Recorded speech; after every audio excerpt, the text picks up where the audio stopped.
have a deal? No. But I have a counteroffer. A respectful one. Instead of a straight sale, us to you, we pay you $1 million cash money, plus 20% of our territory in Minnesota. We also discount transportation fees on all Kansas City merchandise, 25% for the first 5 years. I'm a grown-up white man, baby. I love Star Wars. I'm Mary Poppins, y'all. I love Star Wars. Who's ready for a review? It's green For light Fargo. cinema time. Oh, oh no, how embarrassing. Wait, I gotta clean this up. And we're gonna have a Fargo review coming up now.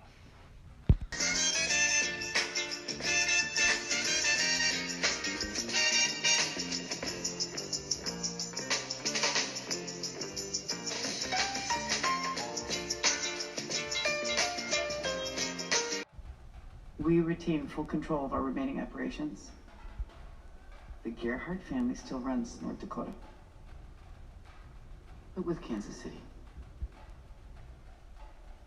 Partnership, not a sale. That's our offer to you. And we believe it's more than fair. I don't know. Maybe when you look at me, you see an old woman.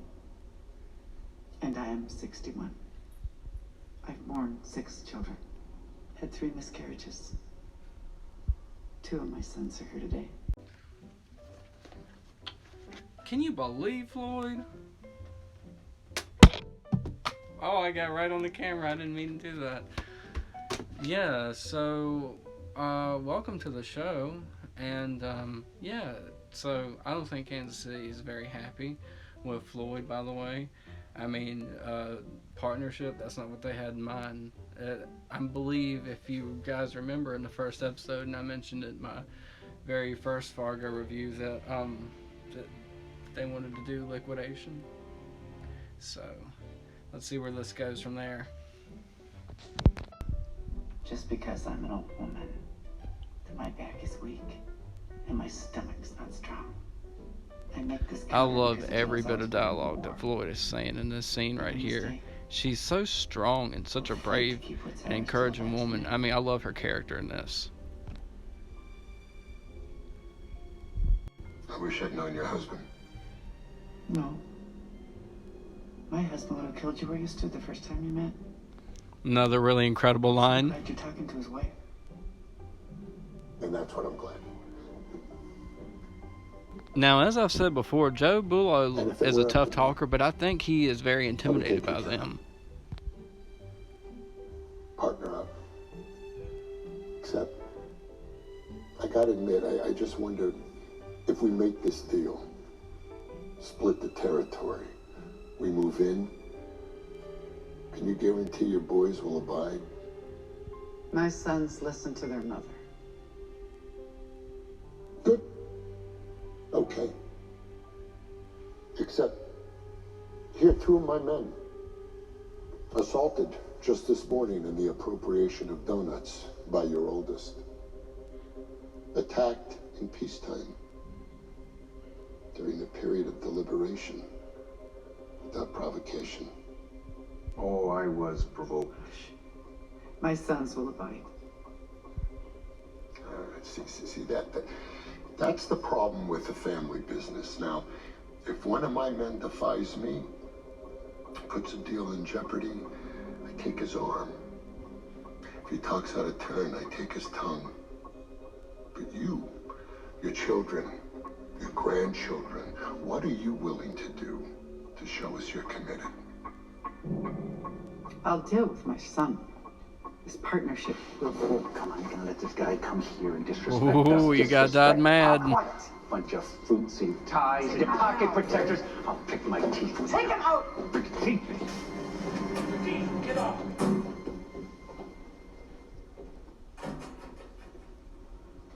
I apologize. He's a proud man.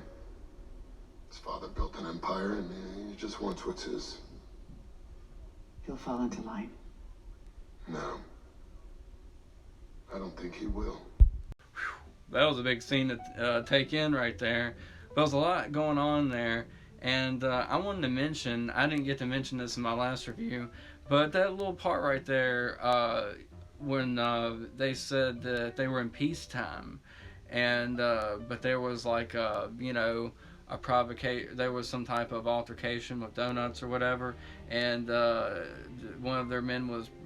I forgot how he used the word or whatever, a provocation or something, and Dodd was provoked. I mean, like, if anyone remembers, I'll have a clip of it. He went to the donut shop. Now, I will say Dodd did have his little shocker cattle prong thing. If someone can, like, comment and tell me what the heck that thing is, I think it's, like, used for cattle. That sounds very unhumane. I don't like it. But I don't know what the heck the thing is. It's the shocker thing. Yeah. So he came in that donut shop with that, but that guy was like, hey, Joe Bullo says hi. And he was like, he's like, what do you want, big boy, a kiss or something like that? He's like, oh, I'll give you a kiss. You see what I mean? Like, there seemed to be, like, there was something, Dodd was provoked there. He was, like, that guy wasn't completely innocent. Kansas City's not completely innocent. And, I don't know, I feel like, I feel for Dodd. I feel for the Gerhardts, actually. And here we have, in our next scene, them coming out of the hospital. Doctor's office. Getting a little visit from Mike Milligan and the Kitchen Brothers from Kansas City.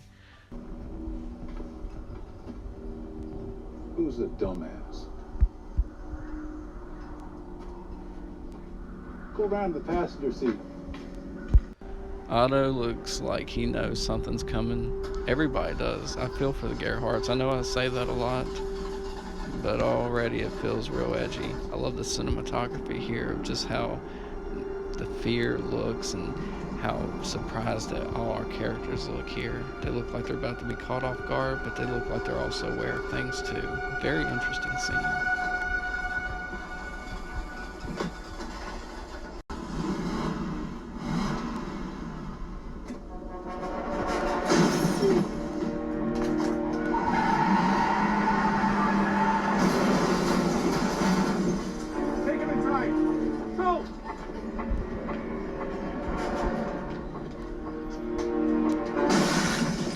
Oh, look at the blood spatter on his face. Ugh. It's so real. We have another coach shooting with feathers. It reminded me of Lauren Malvo when he shot Lester's wife.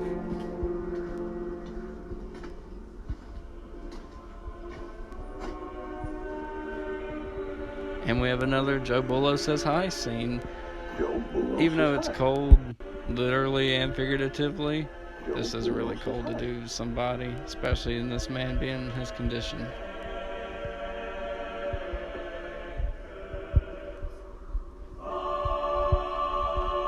I know Otto was made out to be a bad guy, in the beginning of the season. That was rough. Okay, now in our next scene, we cut to back at the Pro Hotel, and we're going to see how the meeting's going and how the offer went. And the offer, I'm going to tell you, the counter gets rejected, and it is war.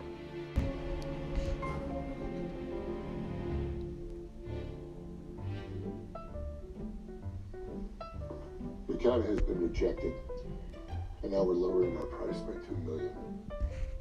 Because I respect you and your family, I'm going to give you the night to think it over. Anything other than unconditional surrender, and we'll wipe every last Gerhard off the face of the earth. Strong lungs from a tough Joe Bullo, and we have a sad and scared looking Floyd here. Now, call me an old-fashioned, old-school fella. I don't know what you want to do, an old-school fella and the like, but I really don't like how the Gerhardts are being treated here. I feel like they're just, this is their territory. Even though it's illegal, they're still family. And as an audience, we feel for them. And at least I do anyway. And the look on Jean Smart's face there, it says it all. Like, she is just ripped, torn. She can't take any more of this. Cut to Bud's meets, and Ed's talking to Bud, of course, it's named the butcher shop, and finds out that the bank, that the check bounced, and there's a fellow in Sleepy Eye who's interested in purchasing the butcher shop, and this is Ed's dream, and Ed flips out, and I mean, Ed becomes, you know, a different Ed that we don't normally see. He's kind of like, he confronts Peggy about it, and I mean, he's just like, hey, we gotta get the money, you know, and you gotta tell you know, Constance or whatever that this whole spring life thing's over, you know. And we see a guilty Peggy, and she kind of guilts in. Hey, bud. Where the heck did you go yesterday? Yeah, I'm real sorry about that. Peg had a kind of emergency, and Well, you know that check you gave me for the down payment? yeah. Yeah, it bounced. Oh, that's not. I checked the account myself, but I got the funds. Well, I don't know about that. Just the check you gave me didn't clear. So, you know, there's this other buyer up in Sleepy Eye, wants to be closer to his sick mother. Yeah, he offered more than you, and well, I'm moving to Florida, so But no. if you don't got the money, I'll go ahead and sell to him, the other buyer. Like I said, he's up in Sleepy Eye. Take a look at that grinder, will you? It's making a funny noise. Take a look at that grinder, will ya? It's making a funny noise. Well, Ed's not too happy, and like I said, he has a pretty good reason. I felt like, you know, he was planning this. This is his dream, but, you know, as we noticed throughout the season, I don't think him or Peggy listened to either one of each other, because he's going on and on about his life and what dreams, like I said in the last season, and, you know, and she's got her dreams. And her dreams is more like, I want to move to Hollywood, California, and be the best me I can be, you know. And they just have different dreams. Hey, hon. How's your coat? And did you? We talked about this. Yeah, didn't we talk about this? Yeah, and we shook on it. Bud and me. I wrote a check for the down payment, and now. That part I'm talking about where they're not really communicating or really listening to each other, because he's like, we talked about this, remember? And she's like, well, yeah, if you mean you talk, we'll just watch this. My point being, Ed and Peggy are a terrible couple, or maybe not a terrible couple, but maybe they don't communicate. Ed says, you know, spoilers, in the last episode, he's like, we're not going to make it. It finally dawns on him as he's dying, spoilers, that they're not going to make it. Well, now there's another buyer up in Sleepy Eye, and he's going to get the shop. Well, he can't do that. You shook on it. Yeah, but the check bounced. Insufficient funds. We talked about this. Well, if you mean you talked, and then I also talked, then yeah, I guess. But not really sure you heard anything. Yeah, And we see Hansi Dent making an appearance, and Ed looks a little frightened and startled a little bit. But then he just goes on about talking about, like, you know, the butcher shop and, you know, more important things, I guess. Not that Hansi's a threat or anything. Hun, I'm sorry. You know, this course, the one I've been telling you about, LifeSpring, it's really important. Yeah. There's someone after us. Dreams from both of us. I mean, to me, Well, I mean, you gotta get the money back right away. I mean, just call him and tell him you're sorry, but you need the money for. Because on Friday, he sells to the fella up in Sleepy Eye, and then we're screwed. for the course, Sent that on already. I need it back. It says we could lose the shop. Oh, Ed says, well then stop the presses. Come here. sit down. Look in that mirror, hon. Tell me what you see. I don't know, a girl? You get your period. Then what girl? That's a woman. A strong, beautiful, vibrant woman. And no man should be able to tell you what to do, not with your body or your money. How much I bet? We're screwed. I like how he said that. But yeah, so now Peggy's a little worked up. She does feel guilty, and she's a little nervous, so she goes to Constance to go and tries to get the money back. And then Constance gives her like some type of talk. She's like, well, what do you see in the mirror there? She's like, you're a woman. Say no more. She's got that thick Minnesota accent, that thick Minnesotan accent. I just want to talk like this for the rest of all my YouTube videos from now on, but I really just can't keep the impression going. I wished. Maybe one day. You gave me 5 for the course, so that's 2.5 months savings. Your money for you to spend as you please. But I get it. I mean, what is marriage? I mean, it's only Ed and Peggy's money, so take it all. Use it. No more. No more. That's right. You're going to go to Sioux Falls, and you're going to take this course. And you're going to be the best Peggy Blomquist you can be, and no one's ever going to tell you how to live your life again. No more. All right, I'll stop. Yeah, so now cut to, we see the Gerhardts, and we see a sad Dodd. Like, he does feel bad about starting all this, I'm sure. Even though Dodd's kind of mean, sadistic, narcissistic, a lot of words that's not nice, he's got a heart beneath, I believe, a little bit.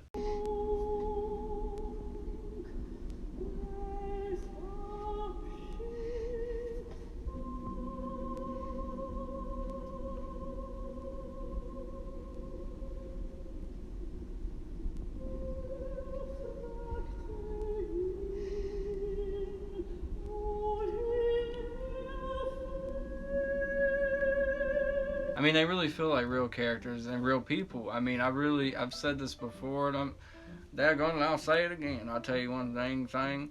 They're real characters. They're real people. Maybe this stuff is based on a true story. I don't know. But cut to, we have back to Inspector Hansi, and he's made Ed and Peggy's. And he's going to do a little searching, a little bit of clue. We get a little bit of stylistic looking shots like we had back at the Waffle Hut. Love this scene.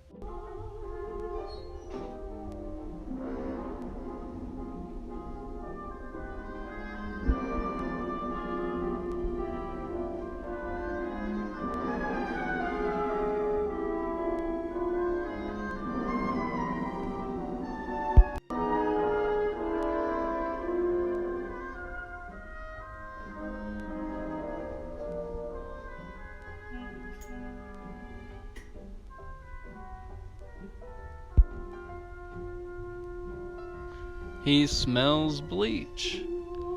And then what does he see? Over in the corner? A bleach bottle. Used to clean up a murder. Maybe Ryan Gerhardt's murder. This is Investigate. So for no other reason at all other than I guess it's written in the script, Hansi knows exactly where Rye's belt buckle is and goes immediately over to the fireplace and finds finds Rye's belt buckle. But the crazy thing about this is I want to know, is that the Gerhardt family crest, the bird thing? I mean, maybe if it is, someone please comment or let me know in the Fargo group. What is that? The eagle thing? Is that the Gerhardt's family symbol? I don't know, but I'd sure like to. Okay, so Hansi finds this. He hears something, and it appears to be Lou's silhouette. He sees his cart first, and then he sees a silhouette, I believe, or we do as the audience. And then Hansi disappears. And he disappears in the Lorne Malvo style. I love this. It's like, where's his vehicle at? Where'd he go to? Where is he? He's off the grid. Gone again.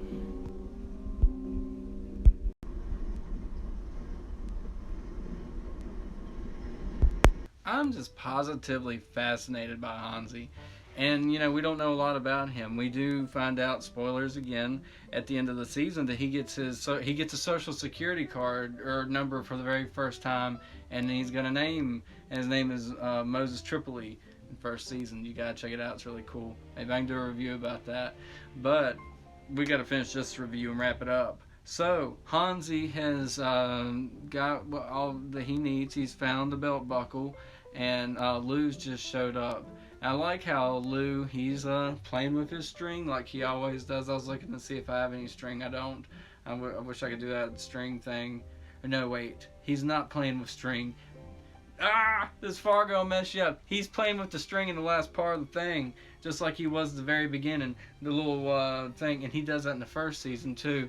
But he is sitting out on a porch, and he's waiting for Ed and Peggy. And they look a little startled and alarmed a little bit, you know, that, you know, what's he doing here? But Ed's like, Lou, hey. And he's like, you need to invite me in. And I like Lou's whole conversation here. It's very Lou, if you know what I mean. Because he has kind of similar conversations throughout the first season with different various characters. It's just kind of like and then it's similar to Molly's thing. It reminds me of like Molly's thing that she said to Lester about like the one man. She gives him an analogy that one man leaves his glove behind, and then but he's on a train. He realizes that he can't go back, so he leaves the other glove or whatever. Pretty much trying to get Lester to say, just go ahead and give up. I mean, you know. But I just thought this was a cool conversation. Really great scene. I love how this is set up. Lou looks like he's doing some serious thinking there. What you thinking there, Lou?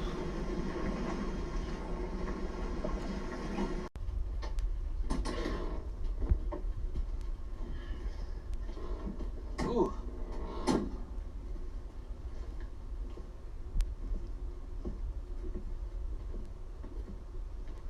You need to invite me in.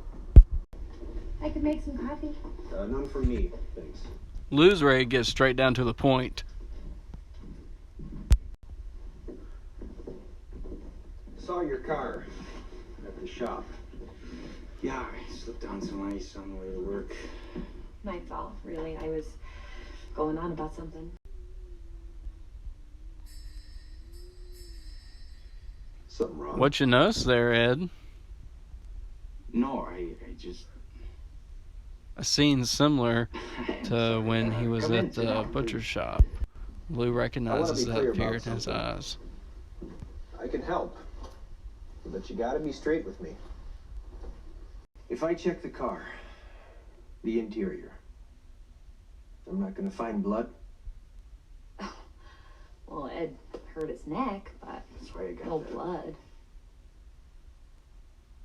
You didn't fight, did you, Ed? In the war? No, sir. Before I found a gun, I got the one kidney. There's a lot going on here in this scene. It makes you feel almost tight in the chest, you know? But like what's going on, you know, Lou, he's really trying to put his hand out to him. He's really trying to help them. And I really believe that Ed wants to kind of give in and be honest with him. Just, you know, like in the first place, you know, this kind of was a little bit of a mistake. But Peggy just like cuts him off, makes Lou leave, but he gives him a little talk here. And I really like this little talk he gives him.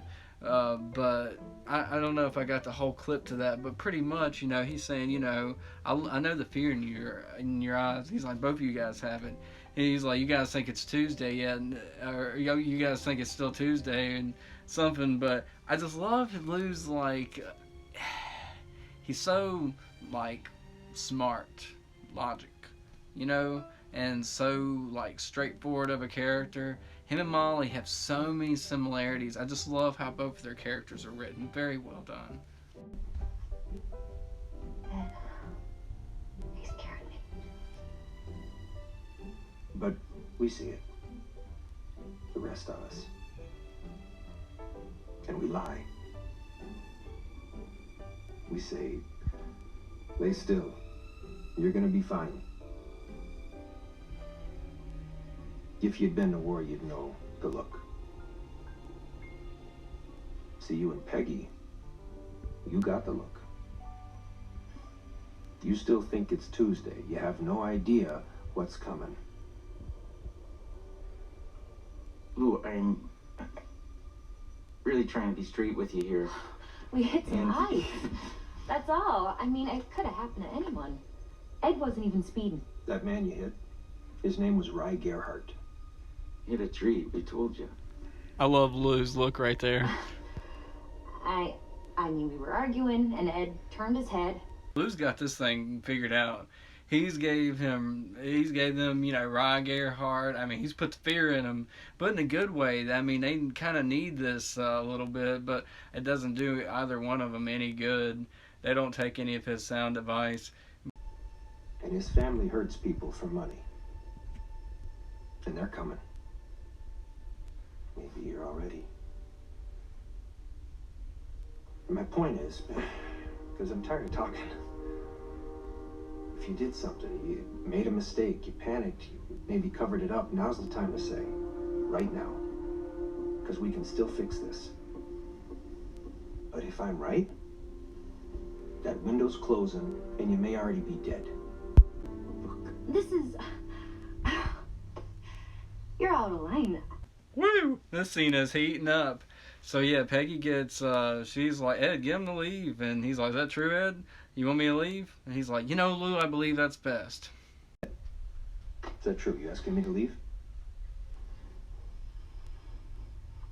You know, Lou, that's probably for the best, yeah. It was an accident. That's all it was. Okay. Okay then. Do yourself a favor. Lock the door. She may look scared, but she's took out some men.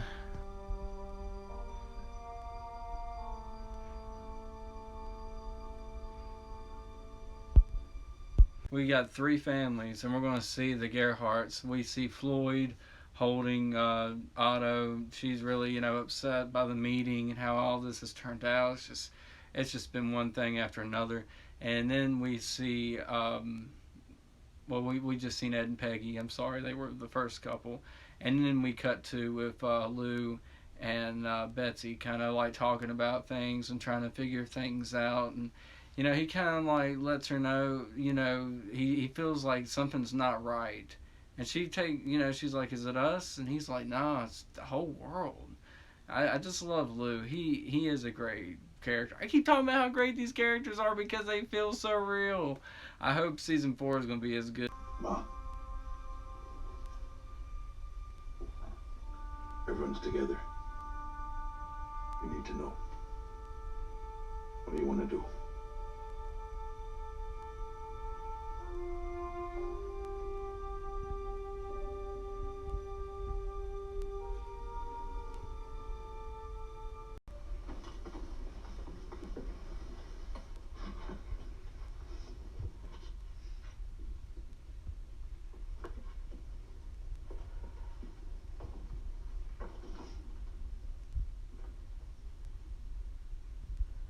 It's war.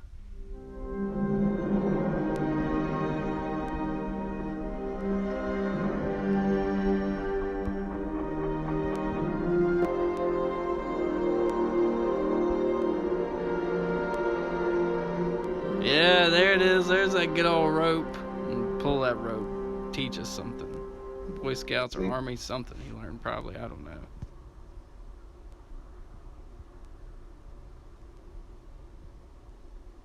I think you got the real pill. Yeah? You hope or you think? We're just out of balance. You and me? Whole world.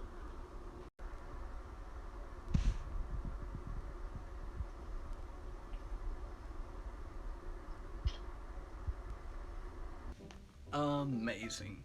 There's a lot going on here. So it's war officially now, and we're gonna see how hard the Gerhardts come back swinging, huh? But we also have a little sad scene, or a little sweet scene with Lou. She's like, you and me, and he's like, no, it's this whole world or whatever. But he's hoping that she might get Not the sugar pills. You gotta see pills. that little rope action I was talking about. But yeah, so that was my review for this episode, and we finally got Fargo episode 4, season 2 finished. This was the last part of it. So now moving on to Fargo episode 5. Alright, I hope you guys like and subscribe, and stay tuned for some more Fargo reviews. Alright, let's chill. Oh no! How embarrassing. Made in Stewart, Virginia.